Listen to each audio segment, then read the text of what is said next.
Oi, pessoal. Então, eu vim aqui dar continuidade na aula sobre a realidade da vida cotidiana. E para entender essa aula, é importante que tenha visto o vídeo anterior sobre a primeira parte da realidade da vida cotidiana. Eu vou trazer um elemento um pouco mais aprofundado, já partindo dos conceitos que a gente viu na aula anterior, tá? Então, eu quero pegar um ponto agora, eu quero pegar uma frase específica, que é o seguinte: mas já em nós mesmos tínhamos a sentença de morte, para que não confiássemos em nós, mas em Deus, que ressuscita os mortos.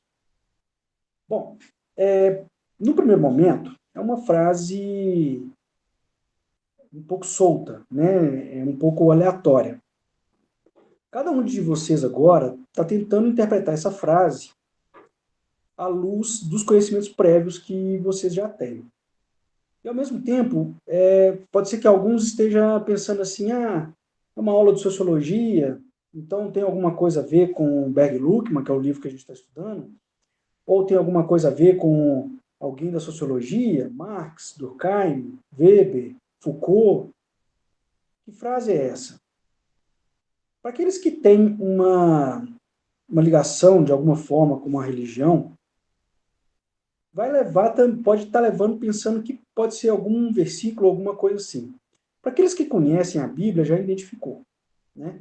Então, eu estou aqui mostrando que uma frase solta, simples, para poder ser entendida, a gente já vai fazendo recorrência e já vai buscando naqueles lugares que são conhecidos anteriormente, né?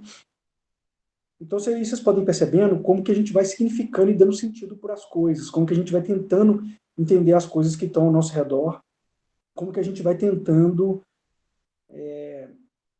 dar um sentido lógico para responder e para entender isso tudo aqui, que é o mundo que está acontecendo ao nosso redor.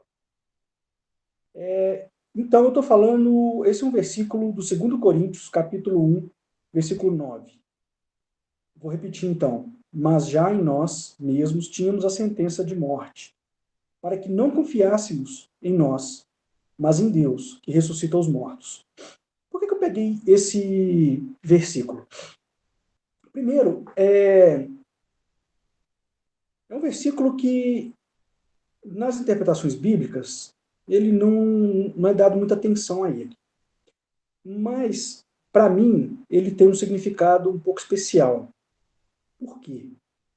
Primeiro que o 2 Coríntios trata da carta de Paulo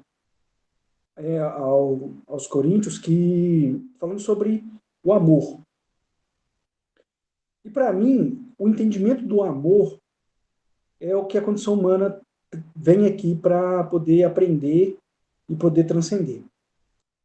Só que os números 1 e 9, nas tradições espiritualistas, principalmente na questão numerológica, eles têm um significado específico. O número 1, ele fala da unidade. E ele é uma linha reta em direção ao céu. Então, ele é o caminho da firmeza, ele é a retidão. Ele é a retidão una, que é a presença imperiosa de Deus. E o 9, ele está falando da realização e da plenitude, está falando de uma espécie de completude. Então, pela essa numerologia, eu tenho aqui um significado de, para mim, na minha opinião, tem uma espécie de um recado que vai falar do caminho direto para a realização e para a plenitude. Então, eu quero trazer a interpretação desse versículo à luz dos conceitos espiritualistas, para que vocês entendam quando a gente vai tendo novos saberes, novas definições, novos conceitos, como que a verdade vai modificando, como que a verdade vai ser modificada. Então tá. Primeiro tema que tem nesse versículo, então já tínhamos em nós mesmos a sentença de morte. Depois fala que Deus ressuscita os mortos. Então, um tema muito forte desse versículo é a morte, né? O que é a morte dentro do discurso social que a gente tem, dentro das institucionalizações atuais que a gente tem, né? Dentro da perspectiva social que a gente tem. A morte, ela é um lugar desconhecido, né? Ela, para nós, nesse sentido social, ela é o fim de tudo. E ela tem uma significação de, quando é introduzida a interpretação religiosa, que é muito forte no nosso meio social, vem uma espécie de significação de arder no inferno, né? Aquela coisa de a morte é um grande risco que a gente tem de fazer coisas erradas nessa vida, que é muito fácil fazer um monte de coisa errada, e aí a gente corre um sério risco de ficar sendo o resto da eternidade ardendo num fogo com um ser esquisito, com chifrudo, um tridente, cutucando a gente, né? Então a morte é algo a ser evitado. E isso é um discurso social muito forte. A começar pelo discurso da medicina. E, sem sombra de dúvida, a medicina tem um papel de organizador da nossa realidade muito grande, né? Então, a medicina ela tem um discurso de postergar a morte. Os médicos eles têm uma característica de... eles são uma espécie de deuses, né? Eles brincam com a vida e com a morte. Então, eles são seres capazes de reverter a morte e dar a vida a uma pessoa. E o contrário também, de tirar a vida e colocar a morte. É a brincadeira de ser Deus, né? E aí, dentro desse discurso de postergar a morte, existe uma série de outros discursos. Existe a questão da nutrição alimentar, que vai falar que uma boa nutrição ao longo da vida vai se viver mais. Determinados remédios vão aumentar a expectativa de vida. As políticas sociais, né, dos nossos governos, não só do Brasil, mas do mundo inteiro, têm a expectativa de vida como um fundamento e tem uma perspectiva de aumentar a expectativa de vida cada vez mais. Então, vocês vão percebendo que a nossa sociedade está toda permeada por um discurso relacionado à morte. A morte é hoje um dos principais pontos de estruturação da nossa verdade social capitalista, do jeito que ela é colocada hoje para nós. Então existe uma série de remédios, exercício físico, toda uma filosofia de vida para se perpetuar no tempo, para ser eterno e para não ser esquecido. E também existe muitas vezes um desejo do ser humano de fazer algo que vai perpetuar e que vai ser lembrado para sempre, uma publicação, um livro, uma praça com o nome de alguém, uma escultura. Então há, de certa maneira, esse desejo no ser humano de durar para sempre. Isso tudo, então, está dentro do nosso discurso social. Né? Na nossa bandeira está escrito ordem e progresso.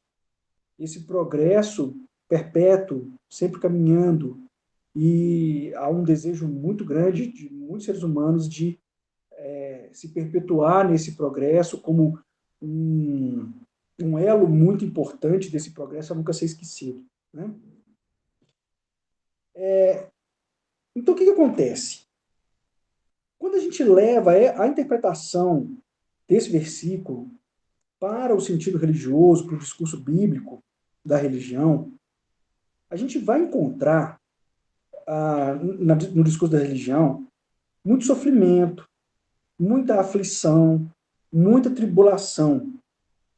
O discurso religioso está permeado por uma espécie de dor que a gente tem que passar nessa vida, que essa dor é uma condição, né, numa relação lógica de causa e efeito, lembrando que a relação de causa e efeito, que é a base da nossa ciência, é uma reivindicação da existência das coisas na nossa sociedade. Então, as nossas explicações, o nosso entendimento do mundo e das coisas tem que passar por uma relação lógica. Então, essa relação de causa e efeito, ela é no sentido de passar pela dor, sentir a dor, é uma causa ou uma variável independente da superação das dificuldades. Então, a superação na verdade, a dor é uma variável independente, né? Desculpa. De superar as dificuldades. Então, a superação das dificuldades é um efeito ou uma variável dependente da dor. Então, eu preciso passar pela dor para poder passar pelas dificuldades. No discurso religioso, isso está um pouco permeado por uma espécie de vingança de Deus. Então, Deus ele acaba sendo um pai punidor que vigia constantemente o seu filho. no sentido de se não passar pela provação, se não passar pela tribulação, não vai se ter o amor de Deus. É como se o amor de Deus, então, estivesse condicionado, fosse consequência da dor, da tribulação, da provação. Então, é como se a gente não pudesse ser um filho de Deus, a gente não pudesse encontrar Deus se a gente não passasse pelas dificuldades, pelo sofrimento, pelas coisas ruins. Então, que é essa ideia de Deus, um pai punidor que vigia constantemente seu filho, né? O Foucault, isso é uma interpretação dele, né? Ele vem trazer isso, ele tem um livro que chama Vigiar e Punir, que vem mostrar como isso é difundido na nossa sociedade e como isso sustenta, por exemplo, o sistema fabril. Então, as fábricas, a gente tem os supervisores que são vigias, que vão estar sempre vigiando e punindo aquele comportamento desviante. Então, ele vai falar que esse discurso religioso nos ensina a estar sob uma constante vigília de um superior.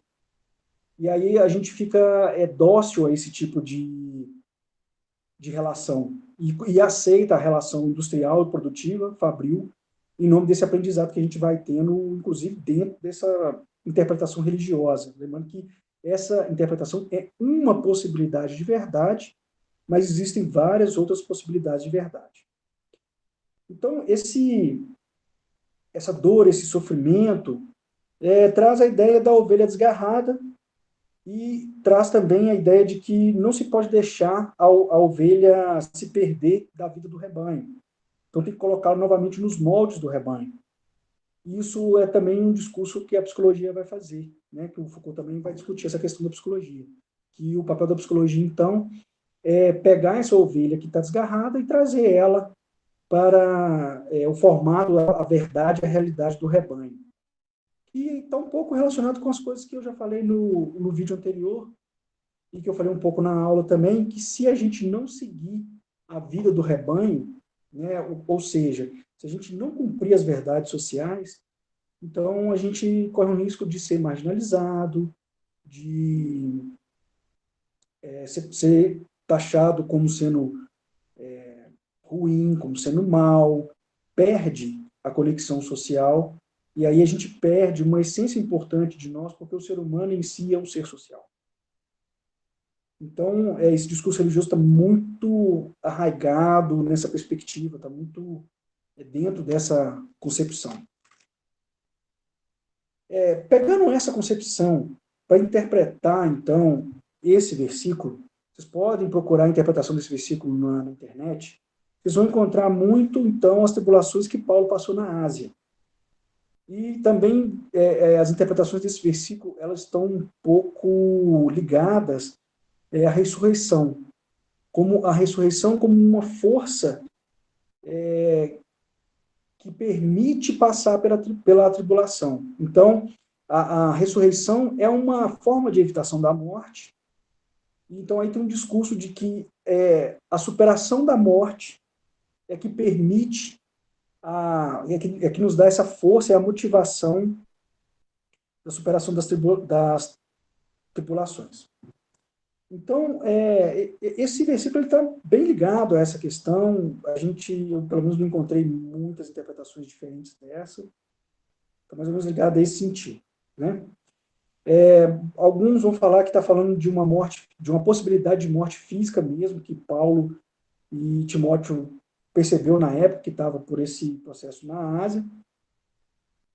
Só que eu queria trazer um outro ponto, uma outra perspectiva em relação a esse versículo, agora entrando na questão espiritualista, pegando esse retidão, e o 9, completude. Então, como um recado reto para a nossa completude.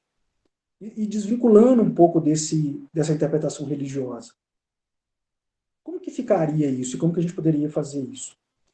Então, olha só, primeiro ponto. Vocês estão percebendo, então, que existe todo um conjunto de verdades.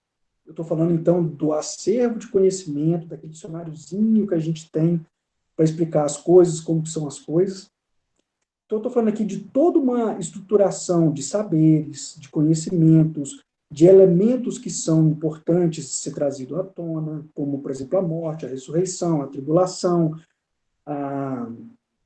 a superação da dor, a superação do sofrimento, né? Como relação lógica, como causas do encontro com Deus, do ser um filho de Deus. Então, aqui todo um sentido lógico e todo um conjunto de elementos que são construções teóricas que dotam de sentido e significado essa frase específica. Só que o sentido e o significado dessa frase, ele vai ser coerente. Porque lembra que o mundo tem que ser coerente. Ele vai ser coerente com o discurso religioso, ele vai ser coerente com a tribulação, ele vai ser coerente com a superação da morte através de Deus, e isso se tornar um filho de Deus. Então, as interpretações, a verdade que se é erguida, ela é coerente com o discurso religioso. Só que eu quero mostrar que existem várias possibilidades de verdade dentro da mesma coisa. Quando a gente muda os saberes, quando a gente troca as construções teóricas, quando a gente muda os elementos, o significado dos elementos, então eu estou falando que os elementos são os mesmos. Só que eu quero entender esses elementos, que são os mesmos, por um outro conjunto de conceitos, por um outro conjunto de construções teóricas, por um outro conjunto de saberes, que vocês vão perceber que a verdade, a realidade cotidiana em relação a esse elemento, ela muda completamente.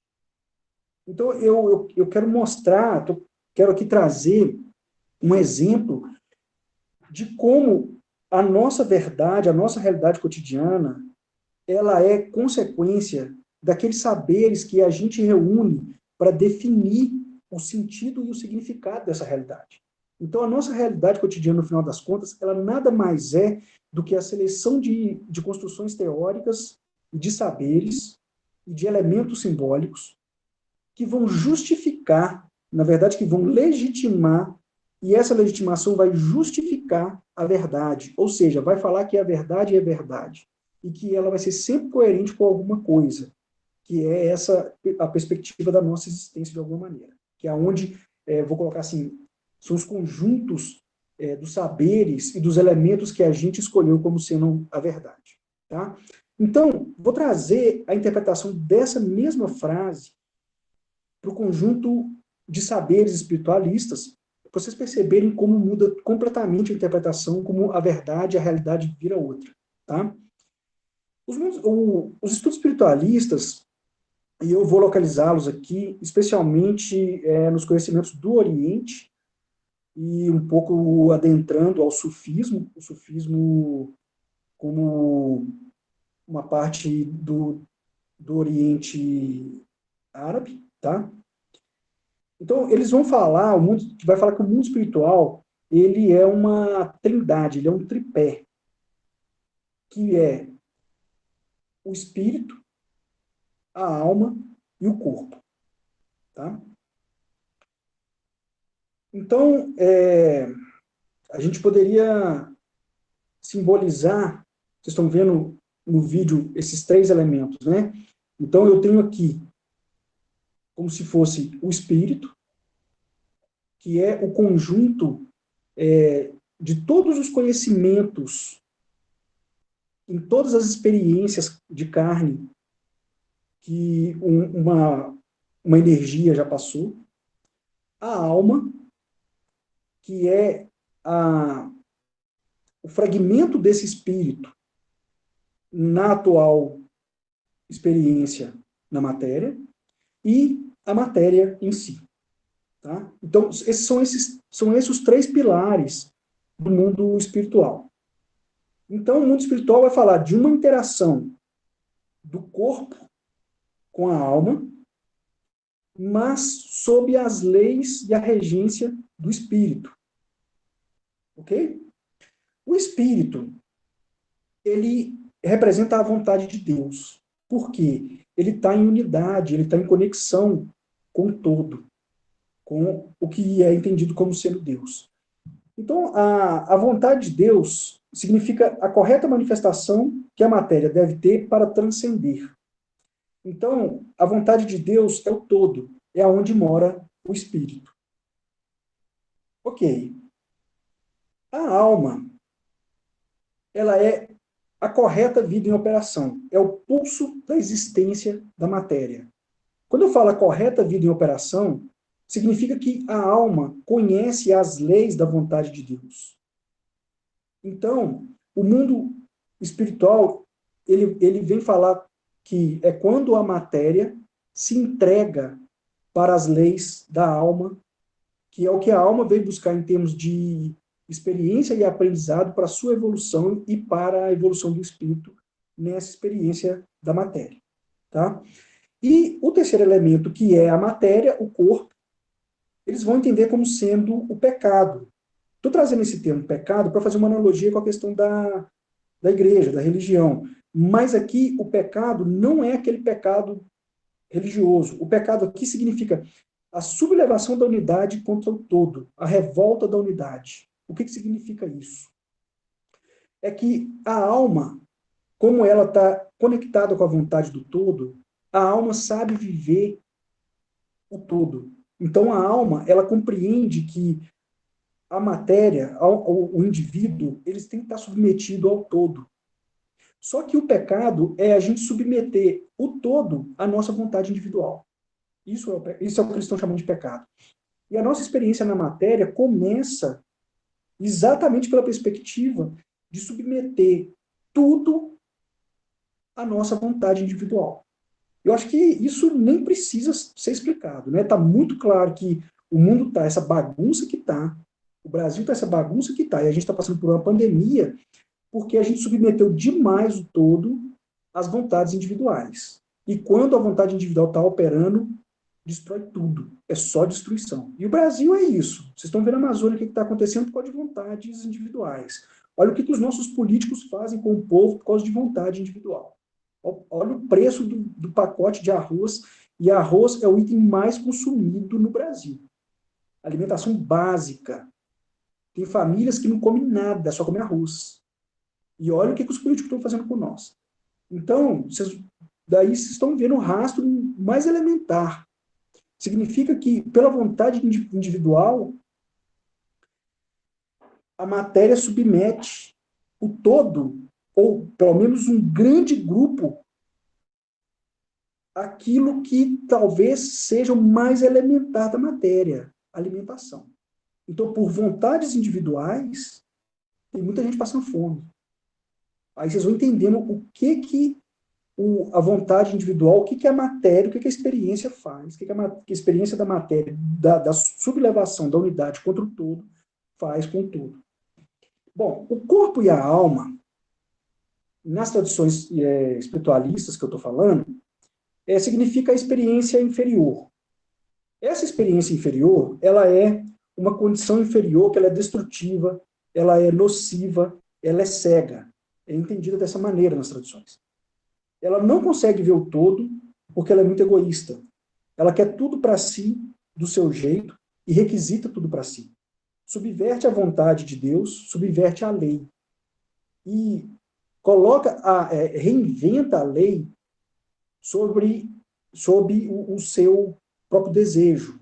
Então, a experiência com a matéria, quando eu falo que é uma experiência inferior, eu estou falando então que eu estou aplicando o meu desejo de matéria sobre o todo. Eu quero que o meu desejo predomine sobre o todo. Isso é a condição inferior, aonde eu quero o meu domínio sobre o todo, porque eu me considero mais importante que o todo. Esse é o típico pensamento da condição inferior. Essa é a típica característica da condição inferior. E a condição inferior, ela se baseia nisso.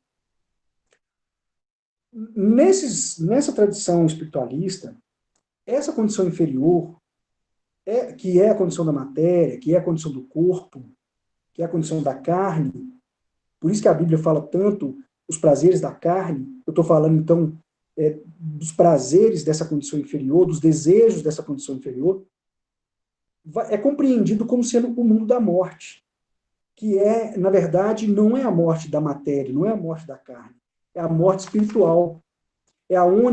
Por que morte espiritual? Porque o espírito ou a alma, eles são sucumbidos pela matéria, pelos desejos da matéria. Eu vou deixar por enquanto aqui alma e espírito como sendo mais ou menos a mesma coisa, porque o nosso foco nessa aula agora não é isso, tá? Então, se fala então da morte, mas da morte espiritual, porque a primazia da matéria e dos desejos da matéria, das leis e das lógicas da matéria, sobre as leis e a lógica do espírito, sobre o que deveria ser a vontade de Deus. Por isso se fala então da morte. Então, quando eu estou falando de morte nas tradições espirituais, eu não estou falando de uma morte da carne. Eu estou falando de um lugar onde a cegueira do indivíduo é tamanha que ele não vê nada além da própria unidade, do próprio umbigo, do próprio desejo. Ele não consegue ver o todo. Ele não consegue entender que ele é um pequeno fragmento dentro de um todo e o todo é que importa. Ele acha que ele é o centro do universo. Assim como a gente pode ver os primórdios, antes de Galileu, que né, a Terra era o centro do universo. Então, isso mostra um egocentrismo muito grande. E essa experiência do corpo, considerada como morte, é uma representação desse egocentrismo, aonde como se todo o universo estivesse girando ao redor do meu umbigo, e eu fosse o mais importante de tudo. No final das contas, as práticas que um sujeito coloca, empreende, em função dessa cegueira, vai acabar causando o seu próprio sofrimento. E aí tem uma coerência com o discurso do sofrimento, mas não é naquela interpretação religiosa que foi colocada. Tá? Então, esse sofrimento acaba gerando uma decadência do próprio corpo. E aí vocês podem perceber que pessoas muito difíceis de lidar, que têm uma cabeça muito fechada para o mundo espiritual, nesse sentido de mundo espiritual que eu estou falando, não estou falando do sentido religioso, vocês podem ver que são pessoas que têm uma tendência a adoecer com mais facilidade, são pessoas que ou envelhecem rápido ou se machucam muito, e são pessoas que têm uma vida mais difícil, porque eu acredito que quando a gente está mais espiritualizado ou se espiritualizando, as doenças diminuem, as dificuldades da matéria diminuem. Porque eu penso que a doença do espírito, e os índios falam isso, que a doença do espírito, a doença da matéria começa no espírito. Então, a consequência que existe na nossa matéria, a origem das tribulações, vou colocar assim, né, a origem das dificuldades da matéria que a gente tem, na minha opinião, começa no espírito, na vida espiritual. E se a gente não toma conta da vida espiritual, uma hora isso vai chegar na matéria e vai acabar com a matéria toda. E claro, quanto mais eu seguir o meu individualismo, o meu egocentrismo, o meu desejo, mais eu estou distante do mundo espiritual, pior a minha matéria vai ficar. Então, a morte é o lugar onde a matéria rege o espírito, e não o espírito rege a matéria. É onde a lógica da matéria rege o espírito, e não o lugar onde a lógica do espírito é que vai reger a matéria. Então, vai ser um lugar que vai prevalecer o egoísmo, que vai prevalecer o domínio, que vai prevalecer a dor, que vai prevalecer a agressão. É um lugar de uma vibração muito baixa e muito distante do amor. Essa é a lógica do nosso social. É uma lógica inferior. É a lógica da matéria. É isso que essa disciplina, é dessa lógica que eu trato nessa disciplina. Como que a gente constrói esse mundo inferior? Como que a gente constrói essa lógica social inferior? Esse é o foco dessa disciplina. Bom, estou falando da morte, então, e aí a gente vai para outra polaridade, que é a vida. O que é, então, nas tradições espirituais, esse estado da vida? Né? É um estado de amor. Jesus fala, né? Eu sou a verdade, o caminho e a vida. E depois ele fala, o que é essa vida? O que nós estamos fazendo aqui? E aí ele vem com a famosa receita, amarás o próximo como a ti mesmo. Então, esse outro estado da vida é o estado de amor. Mas eu volto a repetir, o amor é uma faixa de frequência de 532 Hz. O ser humano está vibrando em cerca de 400 Hz. O ser humano não conhece ainda o que é o amor. O amor não é esse discurso social que a gente acha que é o amor, não. A Bíblia, se tirar essa interpretação religiosa da Bíblia, a gente vai entender bastante coisa do amor. Mas dentro dessa lógica social que a gente tem hoje, não dá para entender o amor. Então, o que é esse estado de amor? O que é esse estado de vida? O amor é uma profunda conexão aonde eu compreendo o outro, amarás ao próximo, eu vou entender o outro, eu vou amar ao outro. Então, eu estou falando que o estado do espírito é o entendimento do todo, é onde tem a prevalência do todo sobre a unidade. A matéria, o corpo que está regido pelo espírito, ele se entrega ao todo, ele se entrega ao coletivo, ele se entrega ao social. Ele não tenta mais impor a sua própria vontade ao social. Então, quando eu estou falando de um estado, isso mostra o amor, aonde o outro é mais importante, amarás ao próximo. Então, aonde o outro é tão importante quanto o que eu sou. E quando são muitos outros, eu fico insignificante diante desses outros. Mas, ao mesmo tempo, eu sou importante porque sem eu, o todo não está completo como todo, vai faltar alguma coisa. Mas, ao mesmo tempo, o meu tamanho diante do todo é um grão de areia. Mas eu sou um grão de areia nessa praia que, se não tivesse esse grão de areia, se não me tivesse, o todo seria completamente diferente. Então, vocês estão percebendo que eu estou falando da ligação do espírito com o todo e o amor, que é a nossa saída, é esse olhar ao todo. Então, a vida, o entendimento da vida na tradição espiritualista, é onde o espírito rege a matéria. Então, significa que é aonde sai da dor, da treva, e encontra uma vida de paz, de amor, e encontra a vida em si, o caminho, a verdade e a vida. É a verdade, então, da vida. O que é essa verdade da vida? É a verdade do amor. Então, esse lugar de vida como polaridade da morte, nos estudos espiritualistas, está falando, então, da condição de transcendência. É o lugar onde a gente transcende a matéria e começa a viver o todo. É a experiência do espírito. É a vida do espírito. Então, é a condição de transcendência, de uma transcendência que é buscada na experiência da carne. Então, as várias experiências que a gente tem com a carne, na matéria, permite a transcendência do espírito. E, ao mesmo tempo, esse acumular de saberes do espírito vai reger a matéria, e aí vai reger a matéria dentro da vontade de Deus. Então, a vida é uma regência da vontade de Deus sobre nós, das leis de Deus. E eu volto a falar, eu não estou tratando aqui do Deus religioso. O Deus religioso, das interpretações religiosas, é um Deus vingativo, é um Deus que, se você não obedecer a ele vai te colocar no mar do inferno, é um Deus que vai te fazer passar por tribulação. Eu não acredito nesse Deus. Esse Deus, para mim, é um Deus só da religião. O meu Deus é um Deus de amor. Depois eu falo, se vocês quiserem, eu faço um vídeo só sobre Deus. Mas o Deus, para mim, é um Deus de amor. É um outro Deus. Então, eu estou falando aqui de conhecimentos específicos e aprendizados específicos sobre a morte e de aprendizados específicos sobre a vida. Os aprendizados específicos da morte é aquele aonde os desejos do eu é que rege e os conhecimentos sobre o egoísmo, sobre o próprio desejo é que rege. E o de vida é que os conhecimentos e os aprendizados sobre o todo coletivo é que vão imperar. Então, vai imperar a vontade do coletivo. Quando a gente está falando, então, do mundo espiritual, eu estou falando, então, da capacidade que temos de renegar, de se afastar da regência da matéria, da verdade da matéria, que essa verdade social nossa é toda a verdade inferior à verdade da matéria, aonde vai falar de dinheiro, de posse, de domínio, de subjugar, de explorar, de ter. E aí eu abro mão disso, que é essa condição inferior, para poder entrar na condição superior, aonde eu vou adentrar nos conhecimentos, nas explicações do mundo através dos conhecimentos da alma. Então vocês podem perceber que essa condição inferior ela é explicada por conhecimentos, por saberes do mundo inferior. Como assim? A relação de causa e efeito, a relação com a morte, de evitar a morte, a relação de que tem que trabalhar, a relação de que tem que acumular, a relação de que tem que ter dinheiro, a relação de que tem que ter domínio, de que tem que ter poder.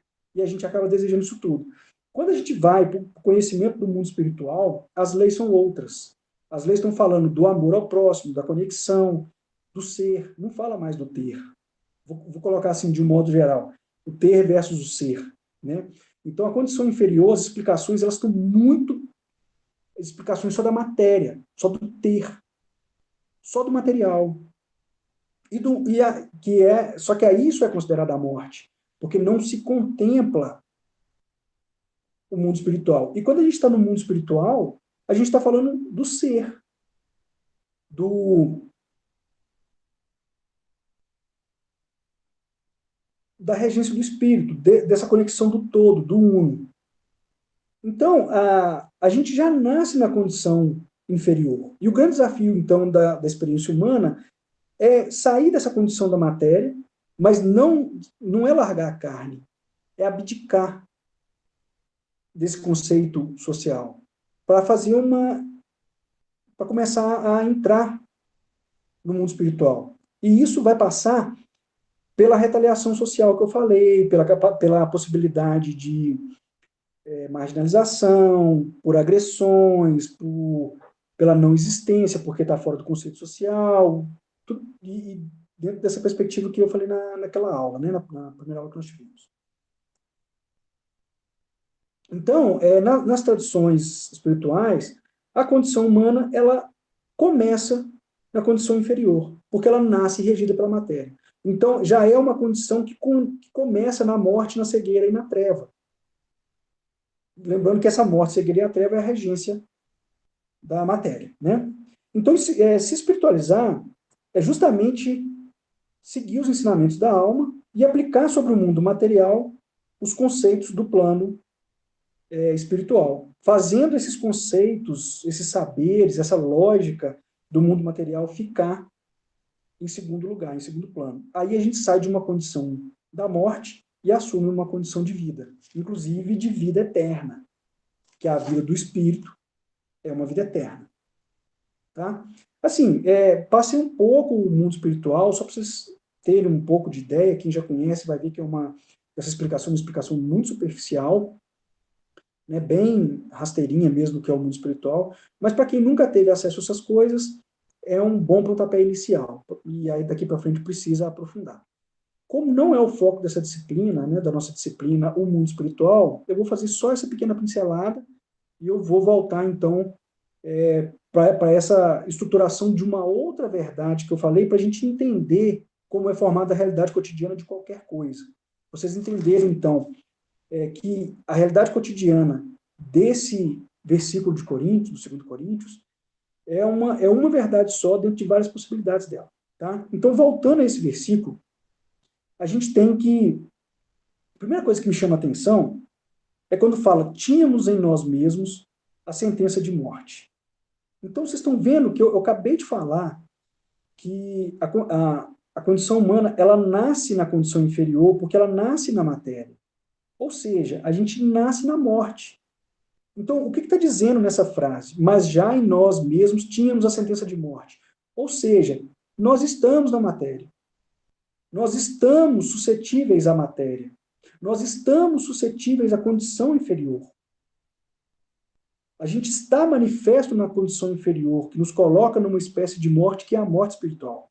Então, olha como é uma outra interpretação do que Paulo está dizendo. Paulo está falando, então, o seguinte, está falando assim, olha, estamos na matéria, estamos numa condição inferior. E aí ele fala, não podemos confiar nessa condição inferior, né, para que não confiemos em nós. Não podemos confiar nessa condição inferior. Não podemos confiar nessa morte. Quando está falando, então, em morte, sentença de morte, não é a morte da matéria, é a condição da carne. A condição da carne que é regida por uma lógica egoísta, egocêntrica, que é regida pela lógica dos desejos, que é regida por uma forma de racionalização inferior, por desejos inferiores, por um instinto inferior. Então a gente não pode confiar nem no instinto, nem na razão, nem na emoção inferior. Ou seja, não podemos confiar na verdade que é dita pela matéria. Trazendo para essa disciplina, não podemos confiar nessa realidade cotidiana construída pelos homens, que fala de domínio, que é uma explicação do mundo da matéria. Não podemos confiar nisso. Por quê? Porque isso é uma sentença de morte. Isso, ou seja, isso não nos leva para o mundo espiritual. Isso não nos leva para o mundo espiritual. É isso que está falando. Essa condição da matéria, a sentença de morte, que é a condição inferior da matéria, não nos permite vivenciar o mundo espiritual. E se a gente confiar na verdade da matéria, simples só, a gente vai morrer para o espírito, a gente não vai conseguir viver o espírito. É isso que está dizendo. Por quê? Porque a verdade da matéria, ela só fala da otimização da matéria. Está falando, então, da maximização da própria matéria. O que é a maximização da própria matéria? Ganhar, ganhar, ganhar, ganhar, ter, ter, ter, ter. Ter mais dinheiro, ter mais domínio, ter mais poder, ter mais homem, ter mais mulher, ter mais carro, ter mais casa, ter um emprego melhor. Ser assim, ser assado, padrão estético, tem que estar com tal roupa, tem que estar vestido de tal maneira. Ah, eu tenho que ser querido por tal pessoa, eu quero ficar com tal e tal pessoa. Isso tudo é a condição da matéria. E se a gente ficar só nisso, a gente perde a experiência com o espírito. E essa vida não vai ter experiência do espírito, não vai ter uma grande elevação do espírito. Então, o que essa primeira parte desse versículo está querendo falar é isso. E por isso que eu estou falando, retidão, 9, a completude. O é Deus, a completude de Deus. O que é a completude de Deus, então, que está falando nesse versículo? Abandonar a verdade da matéria. Porque a verdade da matéria é uma sentença de morte. Não permite o espírito. Então, olha como que a numerologia está falando para nós qual é o caminho para chegar a Deus.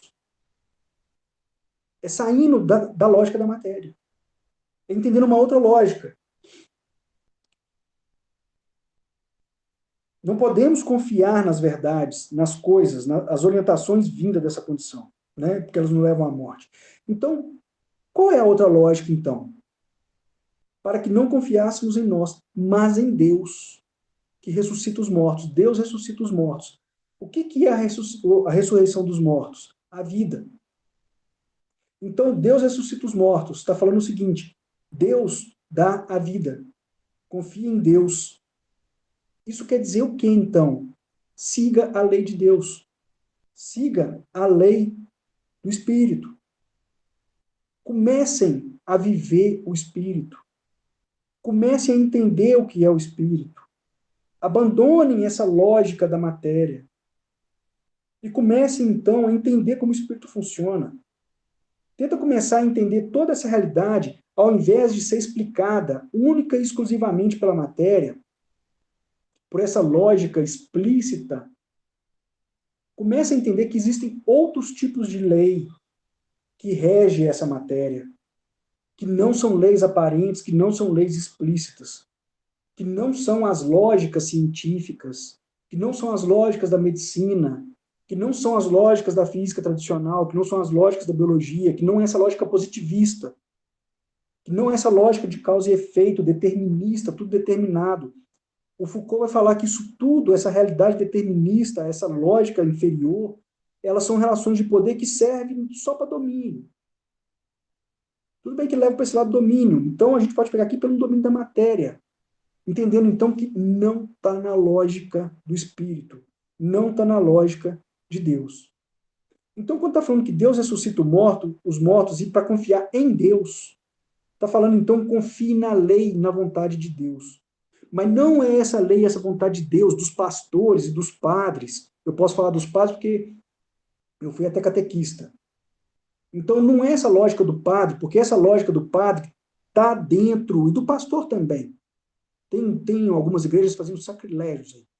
E os pastores, os padres, estão numa lógica da matéria. Eu acho que não preciso entrar nesses pormenores, isso também vai dar muito pano para manga. Mas eles estão dentro de uma lógica de adquirir bem material, de reger a matéria pela matéria, numa lógica de domínio. E a lei de Deus, a ressurreição de Deus, que é a vida, que Deus vai falar da vida, é a verdade sobre o que devemos ser, para aplicar sobre a matéria e a gente começar a viver a verdade do Espírito, e a gente começar a viver o mundo espiritual. Então, esse versículo, ele está falando do predomínio da matéria, da verdade da matéria versus o predomínio da verdade do Espírito. Quando há o predomínio da verdade da matéria, é um momento de morte, de cegueira e de treva. E quando há um predomínio da verdade do espírito, eu estou falando de uma vida de espiritualidade. Então, eu estou percebendo como que, se eu mudar o arcabouço, retirar esse arcabouço da religião e trazer um arcabouço de um outro lugar, eu estou falando aqui de uma religião cristã ocidentalizada, e, né, num primeiro momento, e agora eu estou trazendo uma interpretação do Oriente. Então, é uma outra perspectiva, uma outra interpretação. E aí vocês estão percebendo como muda tudo, como é outro sentido, como é outra interpretação, como é outra possibilidade de mundo. E aí eu pergunto para vocês, qual possibilidade é mais verdadeira, a primeira ou a segunda? Nenhuma das duas. Todas as duas são verdades para quem acredita e mentiras para quem acredita em uma e não acredita na outra. Então, aqui eu acredito na verdade e a outra é uma mentira. Não importa se eu acredito na primeira, a segunda é uma mentira. Se eu acredito na segunda, a primeira é uma mentira. Então, quem é muito religioso, quem frequenta muitas religiões aí uma hora dessa, vai estar bravo comigo, vai estar puto comigo, falando que eu falei um monte de asneira nessa segunda perspectiva. E quem não é muito fã de religião, já está um pouco afastado, vai falar assim, oh, essa segunda interpretação tem uma lógica. Então vocês podem ver que não tem uma verdade mais verdadeira que a outra. Então, qual realidade cotidiana é mais real? A mais real, gente, é aquela que a gente acredita nela. E é isso que eu estou querendo trazer para vocês. Que a realidade cotidiana, ela é essa realidade, essa verdade que a gente acredita. Só que para isso, eu preciso de um conjunto de saberes, eu preciso de construções teóricas, eu preciso de saberes, eu preciso de definições. E essas definições, esses saberes, vão produzir outros significados, vão produzir os significados da realidade para mim. Então, eu vou ter que selecionar saberes e definições que são coerentes com o significado que eu preciso, que faz mais sentido para mim. Então, a verdade nada mais é que um significado, um sentido, é uma interpretação. E cada um tem uma interpretação. Só que para essa interpretação acontecer, ela precisa ser justificada. O que vai justificar, o que vai legitimar essas verdades são símbolos, é o universo simbólico. Então, para que eu deixe de pé a verdade, a minha verdade, eu vou colocar no meu acervo de conhecimento, porque é o meu acervo de conhecimento, são os meus saberes, vocês lembram que a gente discutiu isso na outra aula? São os meus saberes que vai justificar e fazer a minha verdade existir. Então, eu preciso selecionar saberes e elementos simbólicos que são coerentes com a minha verdade. E aqueles que são incoerentes, eu afasto e falo que é mentira. Eu falo que eles não têm sentido. Eu falo que eles não têm razão. Então, vocês perceberam como que, num primeiro momento, eu trago construções teóricas, saberes, definições, e aí eu tenho um sentido de mundo, eu tenho uma maneira de significar esse versículo. E aí, quando eu trago outras construções teóricas, outros saberes, outras definições, outros elementos, eu construo sobre a mesma frase, eu construo outro sentido, outro mundo, outra maneira de significar a mesma coisa.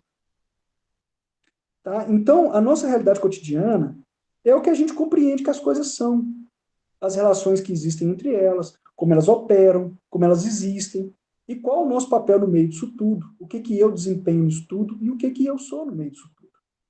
Tá? Esse é o nosso mundo, esse é a nossa realidade, a nossa verdade cotidiana. Então, a nossa verdade cotidiana, no final das contas, ela vai sempre depender dos conceitos, dos fundamentos teóricos e dos saberes que a gente utiliza para definir ela. E para isso a gente descarta um monte e traz para o nosso acervo de conhecimento aqueles que são coerentes com aquilo que a gente precisa. Então, a gente define o nosso mundo a partir dessas coisas. Eu quis trazer essas duas perspectivas para ver se fica um pouco mais claro o que eu estou tentando falar. Como que a gente produz essa realidade. Eu, particularmente, estou mais dentro dessa tradição espiritual, para deixar aqui o meu posicionamento. Mas eu não tive o intuito de defender essa segunda tradição aqui, não. Tá? Tentei só simplesmente mostrar como podemos produzir duas realidades diferentes da mesma coisa. Ok? Espero que tenha ficado entendido e ficado um pouco claro. E a gente continua os nossos vídeos, as nossas conversas. E vamos que vamos. Deus nos abençoe, nos ilumine para a gente ter um bom segmento nesses estudos. Ok? Paz no profundo para vocês. Gratidão mais uma vez.